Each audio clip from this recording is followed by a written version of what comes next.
नमस्कार प्यारे विद्यार्थियों, स्वागत है आपका पाइनियर कॉन्वेंट स्कूल में। हम हमारी कविता पढ़ रहे थे, जीवन नहीं मरा करता है। उस कविता के आधी कविता के हमने सालार्थ है जो कर लिए थे।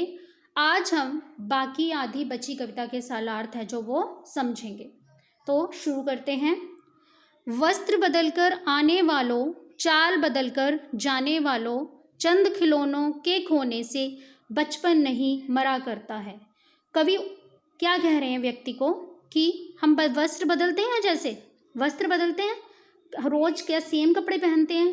नहीं, बदल बदल कर पहनते हैं। चाल बदल कर जाने वालों, चाल बदल कर जाने वालों मतलब जिनके रंग रूप है, जो चाल ढाल है जो बदलती रहती है, उन लोगों को कह रहे हैं। कभी कुछ दिखाते हैं, कभी कुछ दिखाते हैं। तो उन लोगों को समझाने की कोशिश कर रहे हैं कि चंद खिलौनों के खोने से, हमारे बचपन के अंदर हमारे पास बहुत सारे खिलौने होते हैं, अगर उनमें से कुछ टूट जाते हैं, कुछ खो जाते हैं, तो क्या बचपन खत्म हो जाता है? बचपन तो वहीं रहेगा ना। कुछ खिलौनों के टूटने से बचपन कभी भी खत्म नहीं होता। और जीवन भी उसी प्रकार है। जीवन के अंदर कुछ मुसीबतें आती हैं, कुछ बिखरता भी है, कुछ टूटता भी है। तो क्या जीवन भी मर जाता है? नहीं, जीवन है जो निरंतर चलता रहता है। लाखों बार गगरियां फूटी, शिकन न आई पर पनघट पर। लाखों बार किश्तियां डूबी, चहल पहल वैसी है तट पर। अब यहाँ पे कवि क्या समझाने की कोशिश कर रहे हैं इन पंक्तियों में कि गगरियां मटके, पनघट पर जो पानी भरने जाते हैं, पनघट पर पहले तो बहुत ही सारे पनघट थे परंतु आजकल बहुत कम है। तो वहाँ पर जो पानी भरने जाते थे पनघट पे, इतनी गगरियाँ फूटी हैं, कभी किसी की कभी किसी की। पनघट के ऊपर चोट लगी, मतलब यहाँ पर उसे भी मुसीबत का सामना करना पड़ा ना। कोई गगरी टूटी तो उसके लगी ना पनघट पर, परंतु क्या पनघट के एक शिकन भी नहीं आई। पनघट को उन चीज़ों का, उन मटकी फूटने का बिल्कुल भी दर्द नहीं हुआ, बिल्कुल भी बुरा नहीं लगा, और वहाँ पे लोगों ने आना बंद नहीं किया। लाखों बार किश्तियाँ डूबी।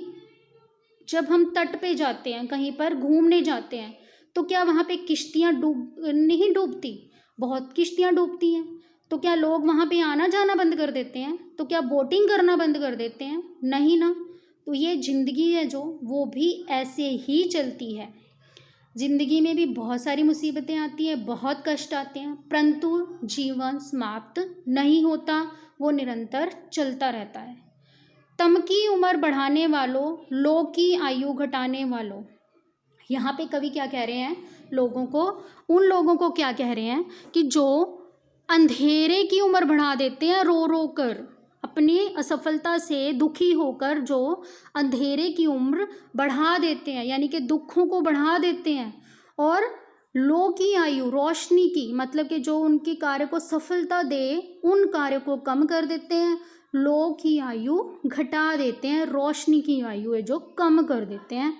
लाख करे पतझड़ कोशिश पर उपवन नहीं मरा करता है। अब कवि क्या कह रहे हैं कि पतझड़ हर बार आता है, पत्ते झड़ते हैं, तो क्या फिर उपवन है जो वो बिल्कुल कभी भी हरियाली नहीं आती उस उपवन में? ऐसा तो नहीं है ना। पतझड़ भी आता है, परंतु उसके बाद वसंत ऋतु भी आती है जो नए पत्तों को लेकर आती है। उपवन फिर से हरा भरा होता है, पेड़ फिर से लद जाते हैं फलों से, पत्तों से। उसी तरह हमारा जीवन भी है, उसके अंदर बहुत सारी मुसीबतें आती हैं, परंतु हमें रुकना नहीं, हमें अपने जीवन को मरा हुआ नहीं समझना है। लूट लिया माली ने उपवन, लूटी न केवल गंध फूल की। अब माली आता है, उपवन के सारे फूलों को तोड़ कर ले जाता है। उसने फूलों को तोड़ लिया, क्या फूलों की खुशबू भी ले ली उसने? खुशबू तो फूलों के साथ ही रहेगी, उनके अंदर ही रहेगी। तूफानों तक ने छेड़ा पर खिड़की बंद न हुई धूल की। तूफानों तक ने छेड़ा पर, तूफानों मतलब इतने तूफान आते हैं, इतनी पर खिड़की बंद ना हुई धूल की। तो जो धूल आती है, धूल आना बंद हो गई क्या? तूफानों तक ने छोड़ा पर, तूफान आने बंद हो गए, तो क्या खिड़कियों में से धूल आनी बंद हो गई? नहीं, वो तो अभी भी आती है। नफरत गले लगाने वालों, सब पर धूल उड़ाने वालों। मतलब जो लोग नफरत मतलब घृणा करते हैं दूसरे लोगों से, दूसरे लोगों को देखकर जलते हैं, सब पर धूल उड़ाने वालों और सबके लिए बुरे कार्य करते हैं, बुरा सोचते हैं, उनको कुछ मुखड़ों की नाराज़गी से दर्पण नहीं मरा करता है। अगर कोई व्यक्ति हमसे नाराज़ भी हो जाए तो क्या दर्पण भी आपका साथ छोड़ देता है? अभिप्राय यहाँ पर कवि का क्या है?